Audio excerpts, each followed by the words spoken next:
नमस्कार, मी उज्ज्वला. माझ्या किचनमध्ये स्वागत आहे. आज नागपंचमी आहे, त्यामुळे मी पुरणपोळी रेसिपी दाखवणार आहे. साहित्य पुरणपोळीसाठी हे गव्हाचं पीठ घेतलं आहे, हा थोडासा मैदा घेतला आहे, गूळ घेतला आहे, हरभरा डाळ घेतली आहे, सुंठ पावडर आणि वेलची पावडर आणि जायफळ पावडर घेतली आहे. मैदा घालायचं कारण का पुरणपोळी अशी छान मऊ होते म्हणून घेतला आहे. कुकरमध्ये पाणी घेतलं आहे, डाळ घालत आहे. ही डाळ स्वच्छ धुवून घ्या आणि कुकरला 5 शिट्ट्या करून घ्या. एका भांड्यामध्ये गव्हाचं पीठ घेतलं आहे, त्यामध्ये मैदा टाकत आहे, मीठ चवीनुसार, पाणी घालून घेत आहे. हे छान मळून घ्या. कणिक छान मळून झाली आहे. याला अर्धा तास असंच भिजत ठेवायचं झाकण लावून, कारण पुरणपोळी अशी लुसलुसीत मऊ होते. कुकर थंड झाला आहे, डाळ छान शिजून झाली आहे. यामधले पाणी काढून घ्या डाळीतील. ही डाळ शिजलेली एका भांड्यात घेतली आहे. मी गूळ आणि थोडीशी साखर चवीसाठी घालत आहे.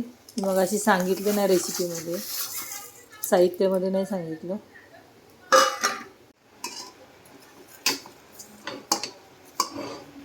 चांगलं शिजवून घ्या.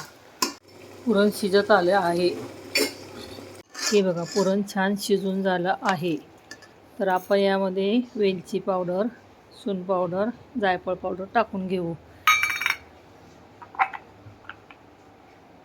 आणि थोडीशी चिमूटभर मीठ टाका, कारण हे माझ्या सासूबाईंनी सांगितले आहे, पुरणपोळीला खूप चव येते थोडंसं मीठ टाकल्याने. आणि हे हलवून घेऊ आपण. 5 मिनटं झाकण लावून ठेवून देऊ.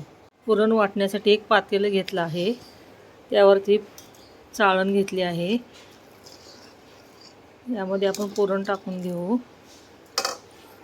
आणि हे फुलपात्र आहे, तर याच्याने हलवून घ्यायचं छानपैकी, तर पुरण तयार होते. ह्याच्यातून बारीक पडते पुरण. पुरण गरम गरमच वाटून घ्या, कारण लवकर वाटले जाते. बघा, ही वाफ येत आहे, मी गरमच घेतलेलं आहे. पुरण छान वाटून झाले आहे. कणिक छान भिजून झाली आहे अर्धा तास.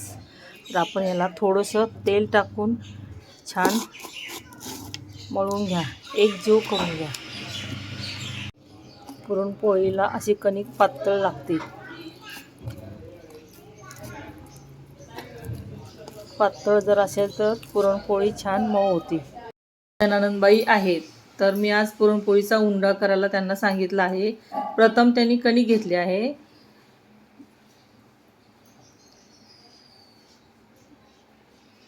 आता पुरण घेत आहेत.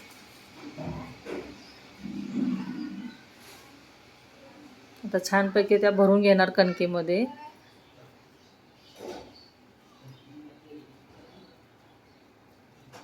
किती छान भरतायत बघा. आता झाला तयार उंडा पुरणपोळीचा. छान झाला आहे. पुरणपोळी छान लाटून झाली आहे. बघा किती छान दिसते, अगदी गोल आलेली आहे आकार. तवा छान तापून झाला आहे. आता पुरणपोळी टाकून घेत आहे. आता पुरणपोळी परतून घ्या छान. वरून तेल लावा. बघा किती छान फुगली आहे. लाटून झाली आहे. आणि हा पळपोट आहे, तर मी याला कपडा बांधून घेतला आहे, कारण का पुरणपोळी चिटकत नाही म्हणून.